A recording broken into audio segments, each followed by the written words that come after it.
introverted noise. Hurry up, Daddy. Let's do it. Rolls out to the right. 5 seconds to go in the first half. Dante fires deep to the left. Moss caught it at the 11, but now he pitches it to Mo Williams. Touchdown! You gotta be kidding me!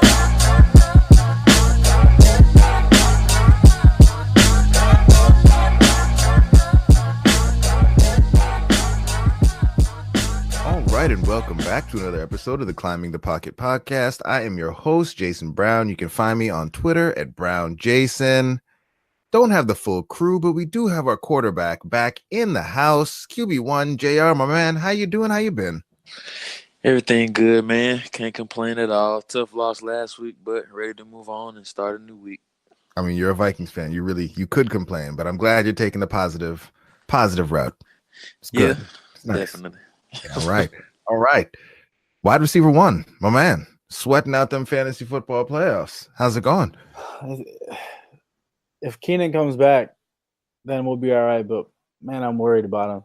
That's my guy, man. They need him back. Oh, you need him back is what it sounds like. Yeah. Yeah. Okay. Yeah, they need him back. You need him back. They do, all right. too, though. Yeah, you're right. You're right.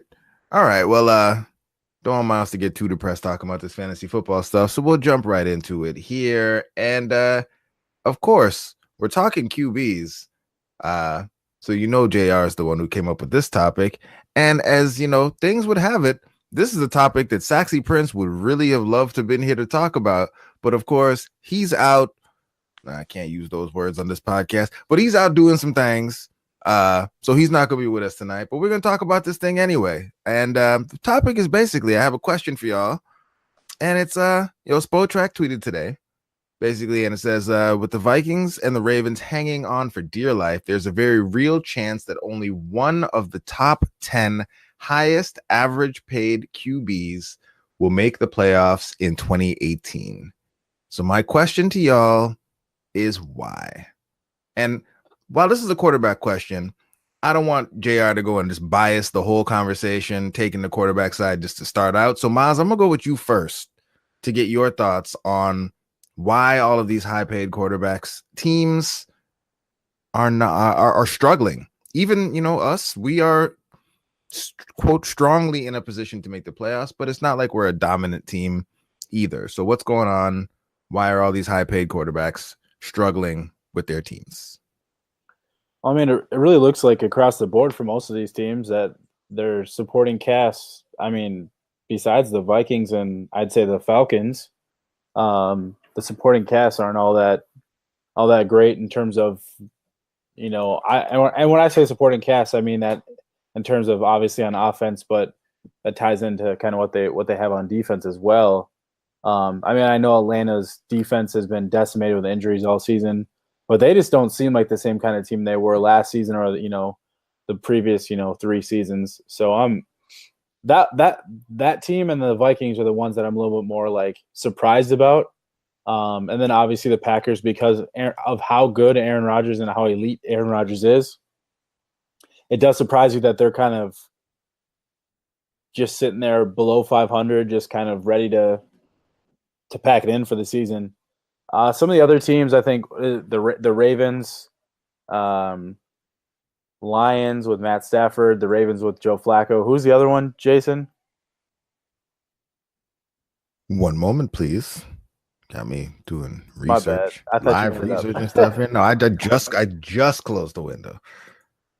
But I know it's the Ravens with Joe Flacco and Jimmy Garoppolo. I mean, he's obviously hurt. Yeah, he's obviously out. So we don't know how that could have gone for them. We just saw how they were week 1 or the first couple weeks of the season before he got hurt. I don't think they were quite ready to take that next step either. I mean, I'm not going to say that they couldn't have been a playoff team this year because we really don't know. But it does seem like they were missing the mark a little bit, and they were maybe a year away. Lions definitely really hurting on defense, and it looks like trading Golden Tate in itself just was not a good idea. It really took away the dynamic of the way their offense is. Where else? And then Joe Flacco with the Ravens. I mean, it's Joe Flacco. I mean, I don't know what else to say there. He set the blueprint for the season we're about to have. Yeah. So did. the full list, Miles, I think you've gone through pretty much all of them, but it's Aaron Rodgers, Matt Ryan, Kirk Cousins, Jimmy Garoppolo, Matthew Stafford, Derek Carr. Derek Carr's the other one. I mean, Drew Brees. I mean, they traded away. They traded away Alex Smith, so. Waka Flacco. Alex Smith. I mean, the injury. I mean, the Washington was set up to be in a playoff position, before his injury. So that one, I mean, that's the reason there. Andrew Luck.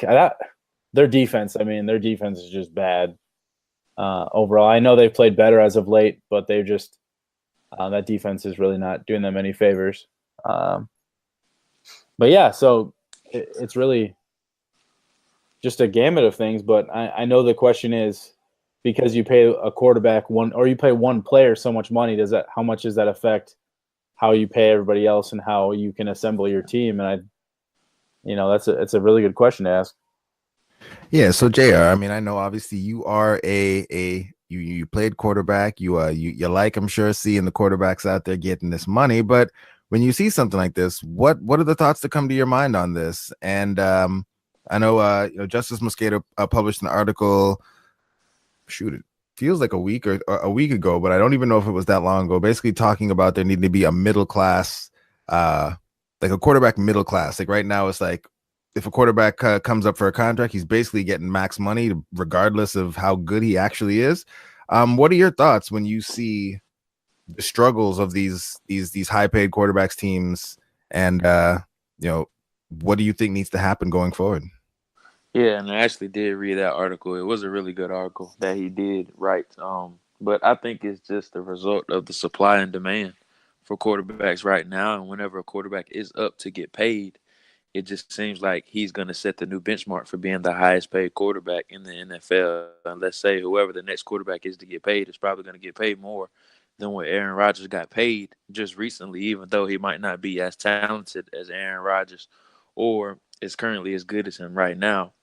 But he's always going to want to set that precedent or that benchmark of being the highest paid quarterback in NFL history. Kirk Cousins had his opportunity, or he had his time where he was the highest paid quarterback in the league. Matt Ryan soonly surpassed that, and Aaron Rodgers, who I just spoke on, surpassed that as well. So it's just a never-ending supply and demand chain, and it's something that we're going to see going forward, especially, with these younger quarterbacks coming up. And we all know that the biggest weapon in the NFL today, as far as roster building, is just taking advantage of a quarterback on a rookie deal. So it's no coincidence that you're seeing all these younger quarterbacks and their teams having success. Even going back to last year, you saw most of the teams in the playoffs, or teams that went deep in the playoffs, they had that rookie quarterback advantage. The Philadelphia Eagles was a prime example of that. Even though Nick Foles ended up winning that Super Bowl, they still had Carson Wentz, and they were able to replenish the depth and the talent surrounding the surroundings on that roster. And that's what we're seeing with Jared Goff this year, and the Rams and even the Bears this year. They're taking advantage of having that quarterback on that rookie deal. So it's going to be interesting to see how this changes going forward. Now, what I'm really waiting on a team to do, and it's probably not going to happen anytime soon, is that I want to see if a team is just going to keep recycling quarterbacks ever so often so they never have to end up paying that guy. So let's take it'll never happen in the situation, but let's just say or let's go with Mitch Trubisky. Whenever Mitch Trubisky's contract is up, let's see if the Bears just bring somebody else in there as opposed to making him, the second or third highest paid quarterback in the NFL. So I'm just waiting to see if a team does start to take risks like that. Now that is very risky, because now you're talking about recycling quarterbacks and setting your team back because of poor quarterback play. But let's see if a team does take that risk, 5-10 years down the road. Yeah, and you say that, and that's actually an idea that's been floated. I think Eric was a person that I've heard say that or has mentioned it, where like the Rams, so they've gone all out building that roster around Jared Goff. Jared Goff is a talented guy. He went, number one overall for a reason. But the idea is we know that supporting cast accounts for like 50% of QB play. So if you get a decent quarterback and max out the talent around him, could that be enough to get your team to where it wants to go. The issue, like you said, is right now teams are so scared, and I think it's that old adage from like the 80s or 90s or whatever, where like missing, like for whatever reason, GMs miss on all sorts of players. But if you pass on a player and some other team brings that quarterback in and that quarterback ends up playing well, like you just never, ever hear the end of that narrative. Well, you passed on that guy who ended up being good. But the circumstances, like you don't know if you had the same like circumstances to make that quarterback good in your building, et cetera, et cetera, et cetera, et cetera. But yeah, I think that's a very interesting idea that at some point quarterbacks will just start being treated like a more valuable position, but more like other positions in that, we shouldn't be handcuffing our roster to chase this high priced quarterback because I'm still trying to find an example of a team going out and paying a lot of money for a not great quarterback and then going out and winning the Super Bowl. Can y'all think of one? Because I still have been struggling to find that example of that happening ever. It's going to happen this year, obviously, with Kirk Cousins. Yeah. We've engaged Operation Flacco, but I can't think of an example of a team doing that, going out and paying a bunch of money for like an okay quarterback and then it actually paying off for them in the long term. Myles? Yeah, you got it? I can't think of nothing. I mean, the Chiefs, I guess, but it wasn't. I mean, it didn't get them really anywhere. I mean, I know they sustained like regular season success for a few years, but it didn't really do much for them in terms of the playoffs. So yeah, I agree. Okay. Well, that just made me depressed all of a sudden. Let's talk about something different. Gosh, quarterbacks. So I guess we need to come to a point on this whole subject then. So I guess from your perspective, JR, I mean, you did float the idea of a team maybe just not paying their rookie quarterback who maybe is a system QB. You threw Mitch Trubisky out there because I think that's a very good example. He had probably the least amount of tape of a top quarterback coming out in recent memory. Still seems to have some deficiencies if he, can't function fully within the course of the system.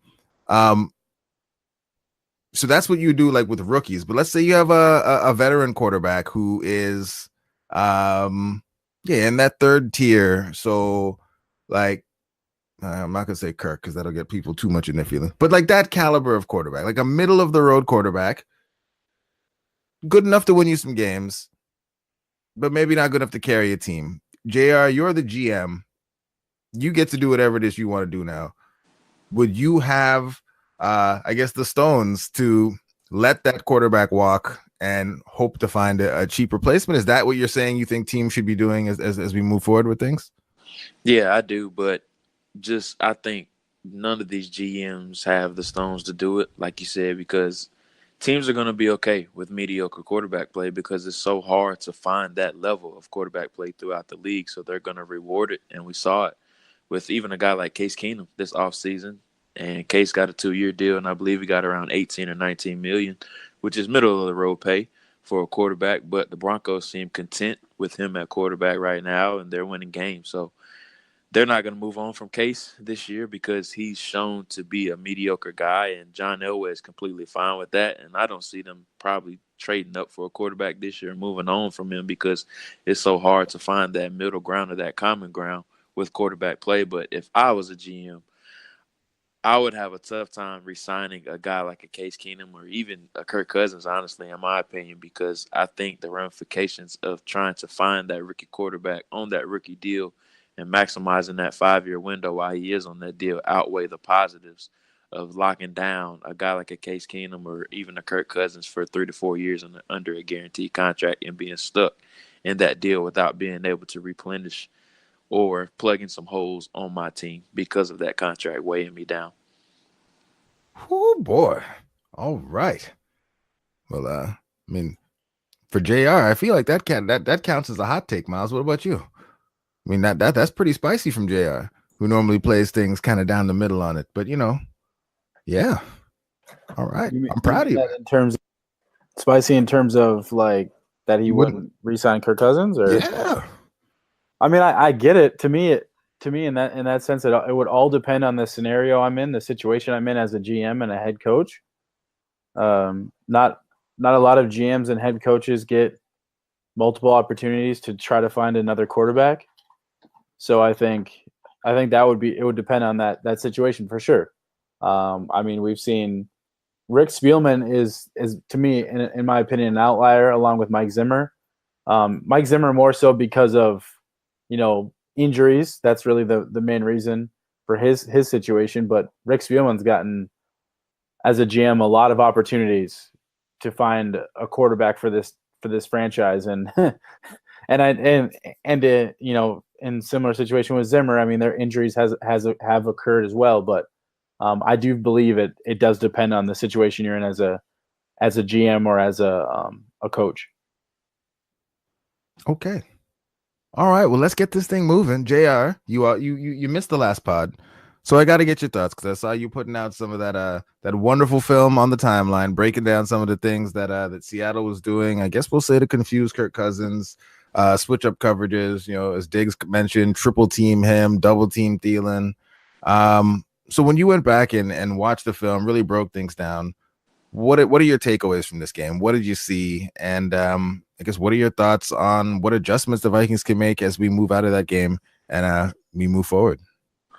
Offensively, it was a mess, man, and that's saying it nicely. I'd like to admit I was wrong about John DeFilippo. I was a huge fan of his, and I think Flip's a good coach. He's well respected around the league. He had success in his time with the Raiders, the Browns, and the Eagles as a position coach and even a coordinator with the Browns.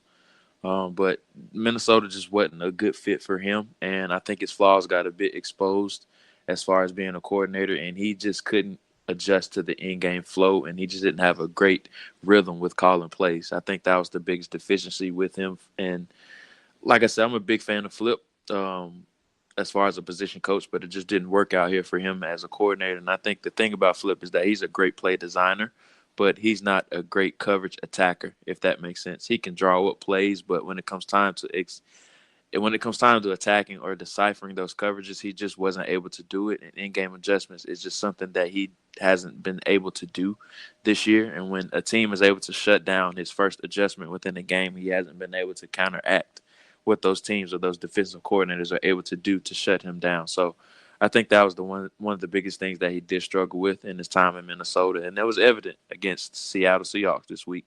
They showed some coverages and they disguised a lot of things on the back end of their defense, and he just wasn't able to figure it out. A lot of third down looks confused Kirk Cousins because Flip was calling some man beaters, expecting man-to-man coverage when they stayed in zone. So some of the concepts that they were running just wasn't making sense, and guys obviously weren't open because the plays that they were running were predicated on or dictated by a certain coverage, and Seattle was in a completely different coverage. Now, on the opposite side of the ball, I thought the defense played extremely well. Yes, they gave up a ton of rushing yards, but they were on the field for a whole lot of time. So those stats are really going to add up, and Seattle wasn't necessarily throwing the ball, and they were putting the ball on the ground, which is their MO. They're the only team that has more rushing attempts than passing attempts this year. So it wasn't a secret that they were going to come in running the ball. So I expected them to rack up a whole bunch of rushing yards and have minimal passing yards, which is exactly what they did. And like I said on the last pod, they want to keep Russell Wilson in a glass case, and they only want to bring him out when they have to use him. And Russell Wilson didn't play his best game, but when it was time to make plays, that's exactly what he did. And the long scramble was a prime example of that. Oh yeah, that scramble.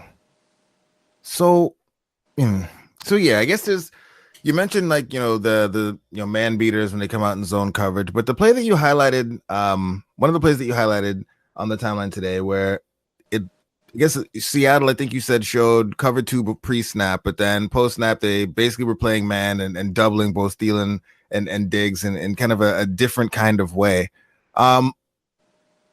From the perspective of a quarterback, how do you adjust to that, and what is it that like a Kirk Cousins should be doing when now, like, the Patriots, now Seattle, they're really putting that heavy effort, heavy emphasis in making him think? Like, how do you help a quarterback when opposing defenses are really, really trying to make him think post-snap?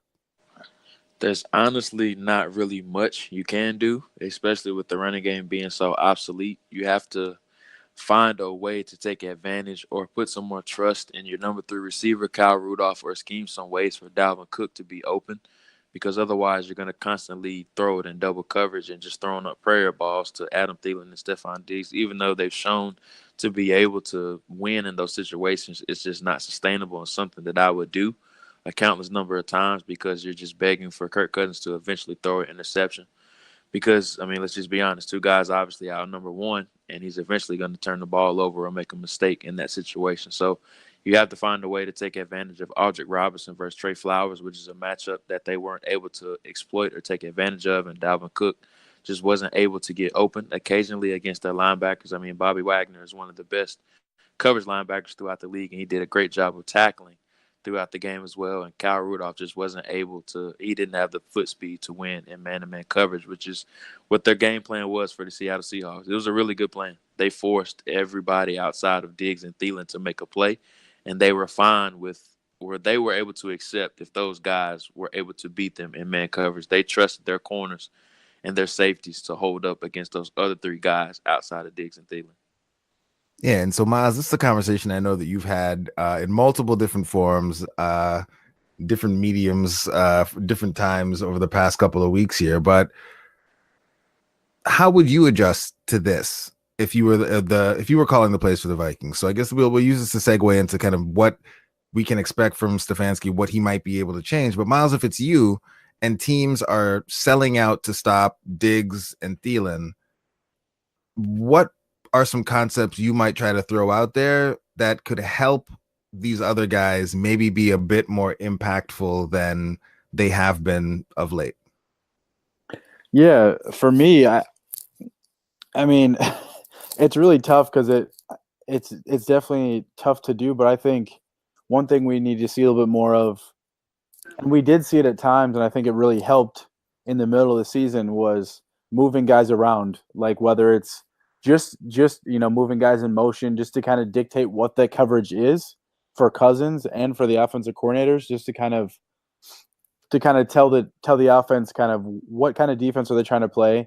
Even if you don't recognize it right away, if you see some sort of man, you're gonna, like in a motion sense, you're gonna see man. Even if they do end up doubling a guy like Diggs and Thielen, you're gonna see that they're likely playing man if you move them around a little bit. I think that would help a lot. I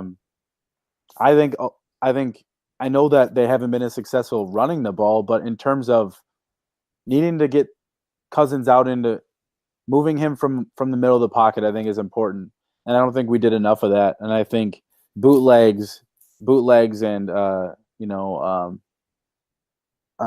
my gosh, I just blanked, but like bootlegs and movement and getting our quarterback on the move a little bit just to kind of help the pass rush, help slow that down a little bit, as well as just kind of giving Cousins a half field read. It kind of helps the quarterback a lot when you give him an easy opportunity, and if he does need to throw the ball away, whether he needs to run the ball, tuck it and run, or find his first or second read, it just gives him an easier, clean pocket when you run away from when you sprint him out and do stuff like that. So I think just getting Cousins moving a little bit more, I think would be a little bit more helpful.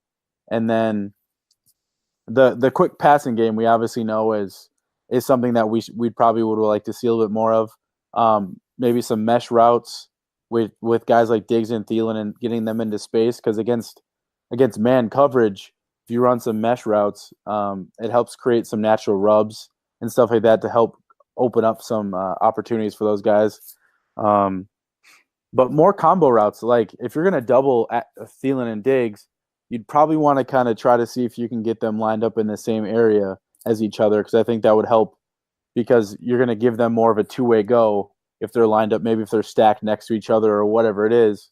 It just allows that opportunity for Cousins to kind of see off some of the breaks, those you give them, crossing routes or combo routes, I mean, when they're stacked next to each other. I think that could really help find quick hitting passes and stuff like that. So there's a lot of that. And then to Jared's point, maybe just giving your one-on-one guys more opportunities, Kyle Rudolph, Laquan Treadwell, Aldrick Robinson. If Chad Beebe can come back, I think that'd be extremely helpful, because I think he's the type of receiver that this offense is kind of missing. The quick twitch guys, the guys that get in and out of breaks. They're not going to beat you deep, but they're gonna win one-on-one with their precise route running. So I think Chad Beebe would be that kind of guy, and then obviously Dalvin Cook in space is another one of those. Maybe motioning him out and getting him some screens and getting him a little bit more out wide, I think would really help this offense. But back to my last point of just like giving some of those guys that are in one-on-one opportunities just more chances. It really has felt like the last few weeks, and this really feels like it's Zimmer just telling Cousins he doesn't want him to turn the ball over, so Cousins isn't taking as many chances, which would, in a sense, turn the ball over. So he's played a little bit more conservative, we've seen as of late. It hasn't obviously stopped all of the turnovers, but it feels like it stopped him from taking a few more chances, and so that we're used to seeing from him and giving his guys opportunities to make plays, especially down the field. So I think just giving those guys a little bit more opportunities, giving a little bit more freedom and trust in those guys, and giving those guys an opportunity to earn that trust from him. Okay. Yink is here, by the way, but we're not going to talk to him yet. He's going to have to sit on timeout for just a second. I don't know. Yeah, that guy, that sexy prince that was supposed to be here with us. But whatever. JR. Not Yinka, but JR. Whatever, bro. So, JR, what is it that you would like to see? And Myles broke down some of the things he's hoping to see from the Stefanski offense. What are you hoping, expecting, thinking you might see? As Dalvin Cook said, and it's pretty late in the season, so there's not really a ton that can change. What are you thinking we might see that would be different under him than we saw, obviously, under DeFilippo? Well, really two things. I would like to see the Vikings start games off a bit more in rhythm, and I can't think of the last game where they didn't go 3 and out the first drive of the game. So I'd just like to see them start the game a bit more aggressive and a bit more in rhythm. Also, I'd like to see them establish an identity. If you think about this Vikings offense, I can't tell you what their identity is because it changes every single game. Yes, they like to air it out a bit when things are going wrong, and they want to establish the running game like Mike Zimmer says, but I can't tell you what the identity of this team is right now because they just don't have one. So I want to see exactly how Stefanski attacks this Dolphins defense on Sunday. I want to see what concepts he installed and exactly what he wants his identity to be and what his blueprint of this offense is going to be going forward. So I guess we can get Sexy Prince in here because that's a weird thing. And I mean, you've said it, like your fans have said it, coaches have said it. Like we're not sure what the players have said. We're not sure what the identity of this team is. But it seems like the identity of this team is throw the ball to Diggs and Thielen. I guess when you're saying like the identity of this offense, I guess in particular, I guess what are people meaning when they say that? When it seems that the offense is designed largely to run through the two guys on the outside, and that is their identity outside of Kirk Cousins. So Prince, like when you hear that, what does that mean to you? Because I'm a bit confused on I'm not sure about the identity of the team. Because that seems to be the identity of the team, from my perspective, anyway. Yeah, absolutely. I think those two players are, fundamentally speaking, you see a lot of teams who have, that number one wide receiver, the OBJ, Julio Jones type guys. And the fortunate thing with Vikings is that player is essentially split in two with Adam Thielen and Stephon Diggs. And that allows the Vikings to essentially run their offense through finding matchups that can continue to exploit the weaknesses as well as bring out the strengths of those two players. Now, teams over the last several weeks have tried to do more things to take those two guys away because this team doesn't really have an identity outside of that. And in my opinion, because of the importance of those two guys, it's constantly trying to find ways to make it so that, again, Adam Thielen being kind of a position guy gets to that 100 yards. Stephon Diggs is able to, be your deep threat as well as, cut guys up, and open in the open field and whatnot. So those are two ways in which the Vikings obviously can continue to win football games. But, I guess to answer the question as far as the identity, knowing that we probably should have because we brought him in and we paid him. Kirk Cousins is going to have to be another part of your identity.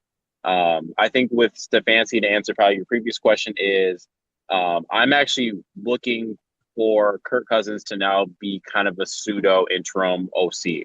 I want him to go and pick 60, 80 plays or whatever the case is that he's completely comfortable with, no matter the situation, and he's able to just run those at the highest efficiency possible.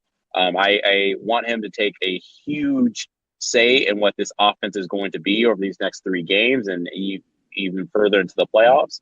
And then by extension into the offseason, I want him to, this is the offense I want to run.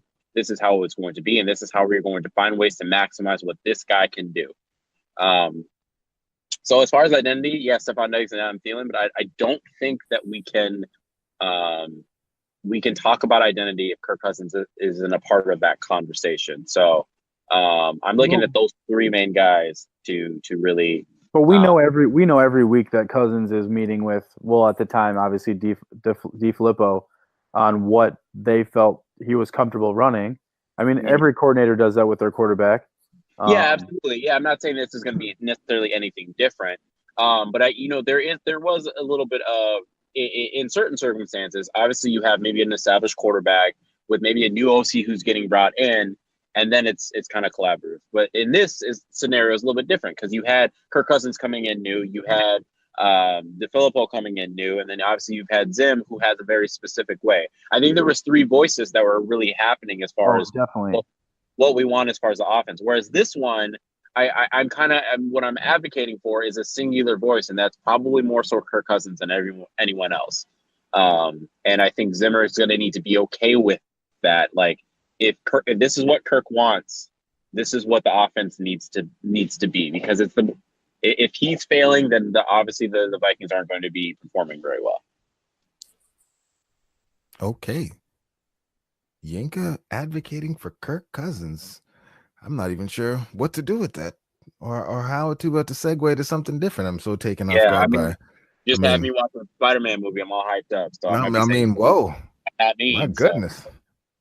All right. Well, let's move this thing along, and we're gonna go somewhat rapid fire, because anytime I say rapid fire, y'all still end up giving like 20-minute answers anyway. But JR, we're gonna start with you on this one here. Pose the question on the timeline. Who is more important to the Vikings, Rick Spielman, Mike Zimmer, or Brzezinski? Which one you going with, and why? Oh, y'all threw Brzezinski in there. Yeah. That wasn't the debate yesterday. But I'll go with Spielman. It was rapid fire, so I guess I can't go into detail, but I'll go with Spielman. You can give a little bit of detail. Wait, and didn't you have a different answer yesterday? No, Myles. I said that just to stir the pot.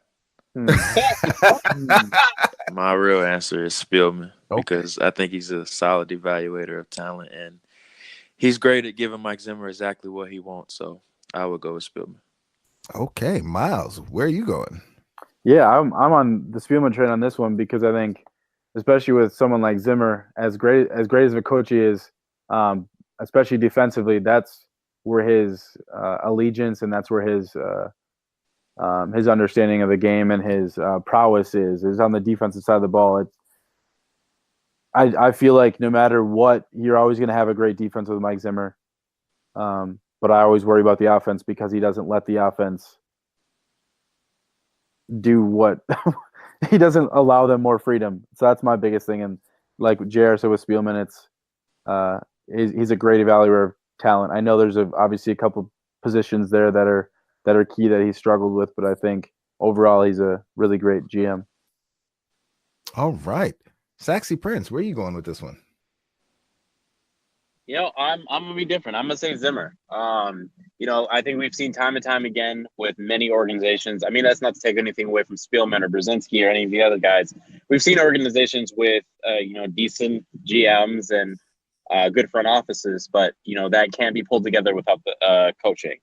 Obviously there's a lot of talent that's there, but there needs to be a mastermind to really bring some of your talent together to be able to win. And I think without Zimmer, we've been through enough head coaches that we have had talented players, but we hadn't had the coaching staff or the head coach to really bring this together. Zimmer's been one of the most winniest, if you can even say that, head coaches that we've had since really Denny Green. So I'd have to go with Zimmer. I think he does a fantastic job as well evaluating talent. I think he does a really good job really getting on the same page with Spielman to tell him like, hey, these are the kinds of traits. I think there's some of Zimmer that's kind of taught Spielman about evaluating football as well as what to look for in certain traits. So I'd have to go with Mike Zimmer. Well, all right. Okay. Well, in this case, we got JR and Myles on one side. We got Prince on the other side. But in another strange twist of events here, Saxy Prince is actually on the side of the people right now when I checked the poll the last time, and that never happens. So, but we'll call it a tie because, the two of y'all, Saxy Prince and the people, we'll just call it a tie, and we'll keep this thing moving right along here because we got a game to play. And, it's a game.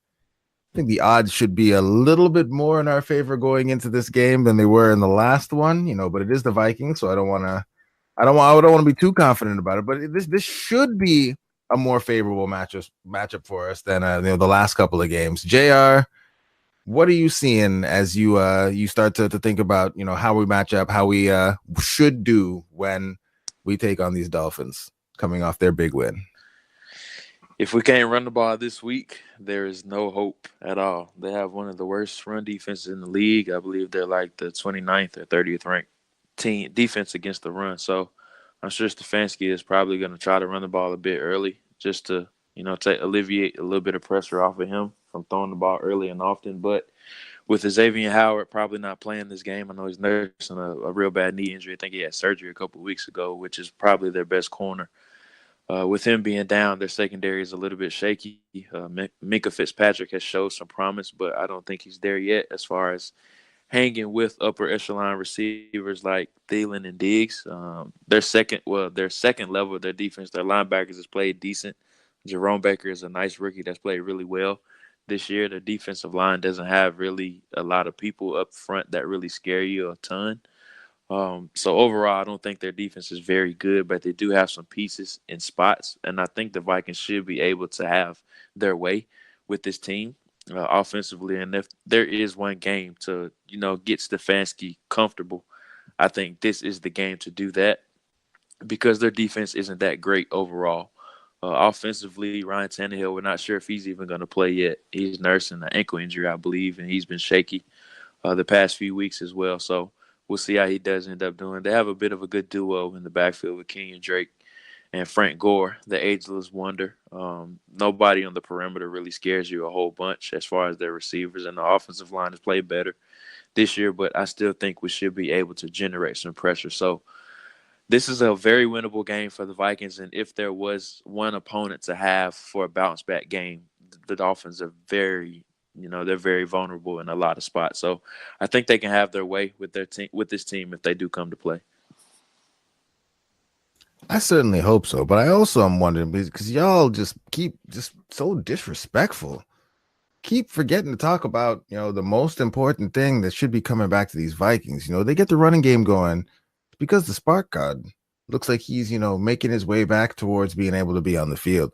And so, Stefanski's going to get all this credit for getting the running game back on track when, we really know it's a spark god coming back, doing his thing, blocking, catching passes, having wonderful hair, all that stuff to get the offense back where it needs to go. Myles, from your perspective, heading into the game, Dolphins, Vikings, what are you hoping to see this week? What are you expecting to see this week? I'm expecting and hoping to see a balanced attack this week in terms of scoring points, converting on third downs. I think what we're really going to see, and what I'm hoping to see, is that this team they put themselves in a more favorable situations on first and second down, so that third down they're not sitting at 3rd and 7+, because we know how hard and difficult it is to convert on third downs when you're not giving yourself an opportunity in 3rd and medium or 3rd and short. And then obviously if they get into those 3rd and short situations, they're doing a little bit more creatively to win a little bit, to convert those as well. But besides that, I do want to see them be able to run the ball more. Like JR said, if you can't run on this defense, I don't know who you can run against. We've seen them successfully do it earlier in the season at times against teams like the Jets and the Cardinals. I think this is a similar team in like the Jets, where they have some really good players, but they're beatable, and there's more of a team that you want to win on the ground against, more than kind of spread them out. And then lastly, if we can get David Morgan back, I think that'd be extremely helpful in the run game. To your point, Jayson. That's really where I want to be at. And then on defense, I just want to suffocate. It seems like the Dolphins really are a different team on the road.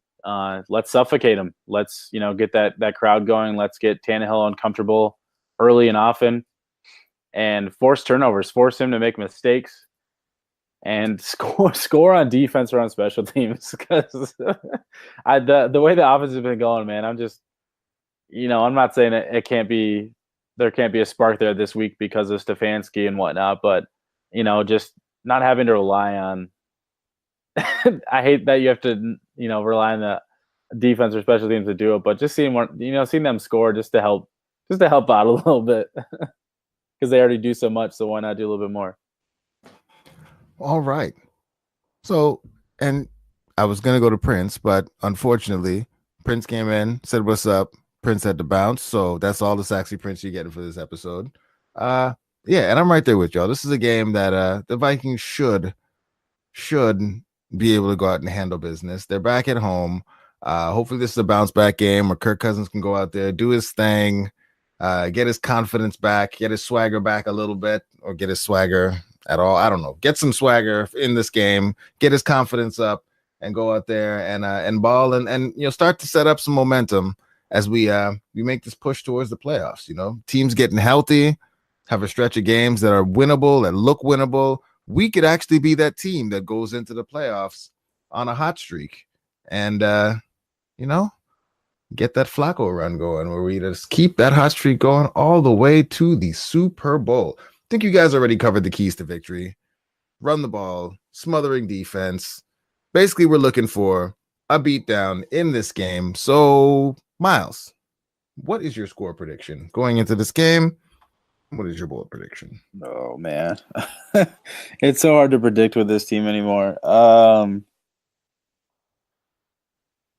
28-16 Vikings. Ooh. I know. I don't know why. Let's see. Bold prediction, I think it will be Dalvin Cook has 150 all-purpose yards and gets his first rushing touchdown of the season. Has 2 touchdowns, but at least 1 on the ground. Is that bold? Yeah, that's bold. I like it. Yeah. I like it. 2 TDs. Okay, all right. JR, where you at with it? I think Tannehill is going to have a long day, especially on a bad ankle against this team. So they're going to force him to stay in the pocket. So I'm going to go 27-13 Vikings. Boy, no respect for these Dolphins. All right. And what's your bold prediction? Let's say Tannehill turns the ball over 3 times. Okay. And I will go with, man, this is like the same score that y'all picked. So I'm going to go 24-17 Vikings. And actually, no. I'm going to go 30-17. And my bold prediction is Stefanski's debut. Yeah, man. Yeah, we're going 30. But the reason we're going 30 is that my bold prediction is that we get a pick 6 off of both Tannehill and Osweiler in this game. Or we'll just say two Miami quarterbacks, but I'm going, pick 6 off 2 Miami quarterbacks in this game. That's where we're going with it. So 30. Yeah, Stefanski's going to come out there. He's going to be the greatest thing since sliced bread. We're going to build a statue for him, and then somebody else is going to assign him to be their head coach or something. Green Bay. Just going to go to Green Bay. Become Andy Reid. Both Miami QBs. All right. That is it. That is all. That's all the stuff we wanted to cover before we get up out of here. JR, what you been working on? Do you have anything that we should be on the lookout for? Yeah, so my debut piece for the cover one, I finally unveiled my top 32 prospects for the 2019 NFL draft, so be sure to check that out. And when is that dropping? Friday morning. All right. So be retweeting that and potentially, depending on what time, adding it to the show notes if I'm up on time to do so. Myles, I know that in the group message you got some draft fever going on, scouting some prospects, looking at wide receivers, trying to find those players that the Vikings need to bring in to help us out here. When might we get our first taste of Myles's finding the weapons for Kirk Cousins series?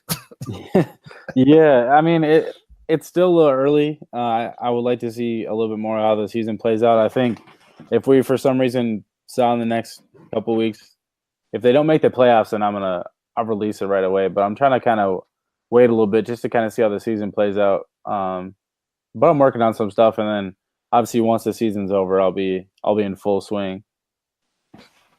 Okay. All right. And